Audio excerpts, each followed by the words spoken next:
சரி டார்ச் எடுத்து அடி. டேய் என்னடா அந்த படத்துல வந்த மாதிரி நடக்குது? ஒருவேளை பேயா இருக்குமோ? மா சும்மா இருங்கம்மா, நான் போய் பார்த்துட்டு வரேன். டேய் என்ன தனியா விட்டுட்டு போகாதடா. மா நான் என்ன உங்களை தனியாக விட்டுட்டு தண்ணி கொடுத்துருமா போகிறேன். யாருன்னு போய் பார்த்துட்டு வந்துருங்க. எவ்வளோ நேரம்டா இருட்டில் நிற்கிறது? சீக்கிரம் கதவை திறங்கடா. ஓ உங்க அப்பாவா? இருங்க போய் திறந்துட்டு வரேன். கதவு திறந்து தான் இருக்கா?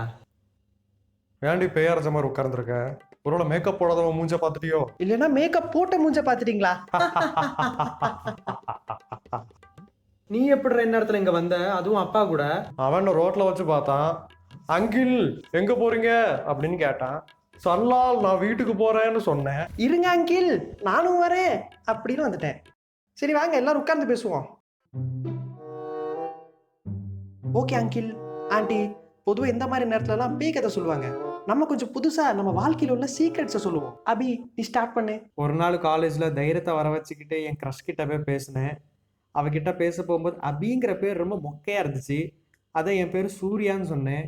இன்னும் அவள் என் பேர் சூர்யான்னு நம்பி தான் என்கிட்ட பேசிக்கிட்டு இருக்கா. எத்தனை நாளா? 2 வருஷமா. அடப்பாவி என்கிட்ட கூட சொல்ல பாத்தியா? அங்கிள் அடுத்து நீங்க. வீட்டுல எலி தொல்லை அதிகமா இருக்குன்னு ஹிட்டு எலி மருந்தெல்லாம் வாங்கிட்டு வந்தலாம். ஆமா நம்ம வீட்டுல எலிலாம் இல்ல. அப்போ நான் தான் யாருக்கும் தெரியாம நைட்டு வந்து ஸ்வீட்ஸ் எடுத்து சாப்பிடுவேன். எலி ஸ்வீட் மட்டும் சாப்பிடுதான் என் கண்ணுல படவே மாட்டேங்குது. எனக்கு அப்பவே தோணுச்சு. ஆண்டி அது 5.75 அடிக்கு கொஞ்சம் பெரிய எலி. போதும், இப்ப நீ சொல்லு. போன மாசம் நான் துபாய்க்கு போனேன்னு சொன்னேன்ல. ஆமா, எனக்கு கூட துபாய் சாக்லேட் வாங்கி கொடுத்தியே. அபி அது துபாய் சாக்லேட் இல்ல. அப்போ பக்கத்துல புதுசா ஓபன் பண்ண டிமார்ட்ல இருந்து சுட்டது. என்னடா சொல்ற? துபாய்க்கு போறேன்னு போய் சொல்லி 10 நாள் எங்க வீட்டுல நான் சீக்கிரட்டா மறைஞ்சிருந்தேன். ஏன்டா? யூடியூப்ல வீடியோ போட்டேன் ஆண்டி. துபாய்க்கு போறேன்னு போய் சொல்லி உங்க எல்லாருமே நான் பிராங்க் பண்ணேன். அட கழுத. ஓஹோ அடுத்து நீங்க தான் ஆண்டி.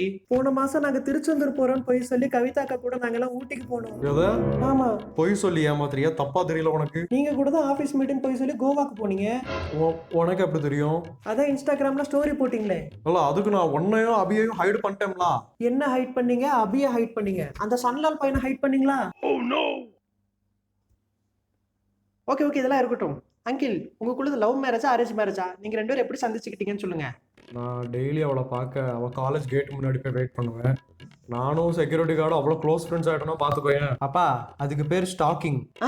ஆமா அங்கிள் நீங்க ஃபாலோ பண்ணிருக்கீங்க. டேய் அது 1998டா. அப்போ அதுக்கு பேர் காதல். அந்த நாய் கதையை சொல்லுங்க. அது என்ன கதை? ஒரு நாள் நான் செம்மையாக ரெடி ஆகி ஹீரோ மாதிரி ஹேர் ஸ்டைல் வச்சுக்கிட்டு கெத்தா அவளை பார்க்க அவள் காலேஜ்குள்ளேயே போய் நின்னேன். அப்போ ஒரு நாய் என்னை பார்த்து குடுன்னு ஓடி வந்துச்சு. அது கொஞ்சம் முன்னாடி வந்ததுக்கு அப்புறம் தான் தெரிஞ்சு அதை என்ன துரத்துக்கிட்டு வருதுன்னு. ஏன் அந்த நாய் உங்களை துரத்துச்சு? இன்னைக்கு தேதி வரைக்கும் அது ஏன் என்ன துரத்துக்கிட்டு வந்துச்சுன்னு தெரியல. அதுக்கப்புறம் அவரை நாய் துரத்துறத நாங்க காலேஜ்ல எல்லாருமே பார்த்தோம். தலை தெறிக்க ஓடுறாரு. நீங்க கட்டிக்க போற பொண்ணு முன்னாடி உங்க நாய் திறந்துச்சா? அதை பார்த்ததுக்கு அப்புறமா எப்படிமே அவரை கல்யாணம் பண்ணீங்க? ஓடும்போது ரொம்ப கியூட்டா இருந்தாரு. சரி சரி அதுக்கப்புறம் இனி அடுத்து லெட்டர் எடுத்துனேன். எழுதி கிழிச்சாரு. கல்யாணி நீதான் எதையோ குடிப்புன்னு எழுதினாரு. எது இதைய குடிப்பா? இதயம் துடிப்படாது.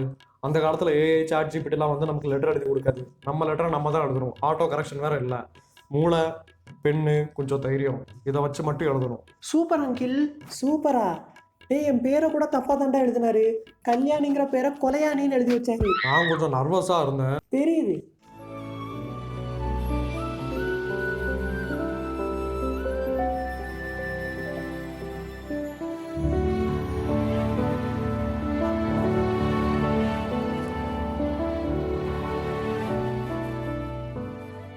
ஓகே ஓகே இவ்வளவு நடந்ததுக்கு அப்புறமும் ஏன் ஆண்டி இந்த அங்கிளை கல்யாணம் பண்ணீங்க? அவர் என்னதான் ட்ரை பண்ணாலும் ஒவ்வொரு பிரச்சனையா வந்துச்சு.